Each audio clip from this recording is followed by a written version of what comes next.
teman-teman sekalian, pada kesempatan kali ini saya Murni Tamza Simatupang dari Prodi Pendidikan Kimia Universitas Negeri Medan akan menjelaskan hal mengenai Pancasila sebagai sistem filsafat. Oke teman-teman, langsung saja kita ke videonya ya. Nah, pada materi Pancasila sebagai sistem filsafat, pasti kita bertanya-tanya, apa sih arti Pancasila sebagai sistem filsafat tersebut? Nah, arti dari Pancasila sebagai sistem filsafat tersebut adalah sistem filsafat maksudnya yaitu Pancasila yang memiliki sila yang pada hakikatnya ada arti mendasarnya, atau Pancasila memiliki sistem atau kesatuan yang saling berhubungan. Nah, Pancasila sebagai sistem filsafat sendiri memiliki tujuan tertentu secara keseluruhan atau tertentu untuk kesatuan yang organis. Nah, dalam rangkumannya, sistem yang saling terhubung dan bahkan saling mengkualifikasi tersebut terkandung dalam Pancasila dari sila pertama sampai sila kelima. Selanjutnya, beberapa alasan diperlukannya Pancasila sebagai sistem filsafat. Yang pertama, Pancasila sebagai sistem filsafat berdasarkan genetivus objektivus dan genetivus subjektivus, di mana genetivus objektivus berpacu atau beracuan kepada nilai-nilai Pancasila secara objek, yang dapat kita lihat dari Notonegoro yang menuliskan pendekatan substansi filsafat Aristoteles di dalam bukunya. Yang kedua adalah Jakarta yang menuliskan aliran religius dalam bukunya Pancasila dan Religi. Nah, yang kedua adalah genetivus subjektivus, di mana nilai-nilai Pancasila sebagai subjek yang dipergunakan dalam mengkritik aliran filsafat yang ada di Indonesia yang berkembang baik untuk sesuai dengan aliran atau relevan dengan zaman masa itu atau sampai masa kini. Yang kedua adalah landasan ontologis. Nah, ontologis merupakan menganalisis suatu substansi atau wujud.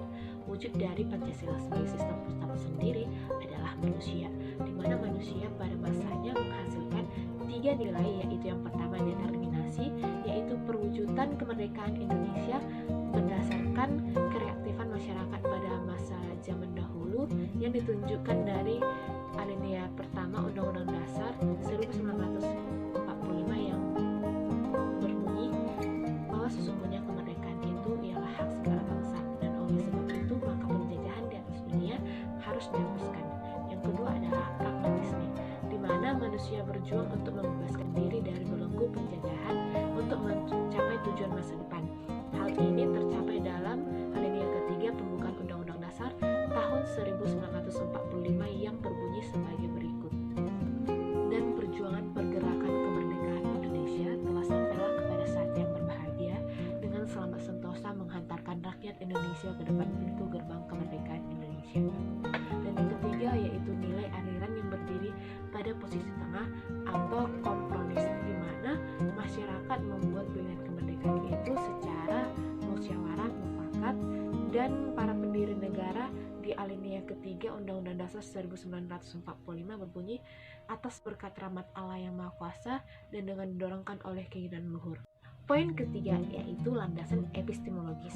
Epistemologis yaitu artinya arti atau tujuan. Nah, arti dari Pancasila sila pertama yaitu pengalaman manusia atau bangsa Indonesia yang sudah menganut agama sejak zaman dahulu kala. Yang kedua yaitu dari pengalaman bangsa Indonesia yang tertindas penjajahan. Sila ketiga yaitu dari pengalaman bangsa Indonesia memberantas penjajahan.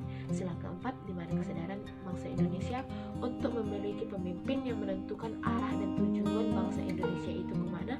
Dan yang sila kelima yaitu bahwa kesadaran manusia atau bangsa Indonesia untuk tetap bersatu dan menjaga kemerdekaan Indonesia itu sendiri.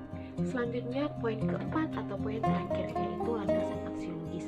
Aksiologis merupakan nilai atau value, sehingga landasan aksiologis dalam Pancasila sebagai sistem filsafat menganut arti nilai-nilai yang terkandung dalam Pancasila itu sendiri atau kualitas Pancasila, di mana sila pertama mengandung nilai ketuhanan, spiritual, dan kesakralan.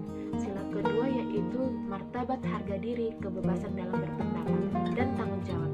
Sila ketiga yaitu solidaritas dan kesetiakawanan.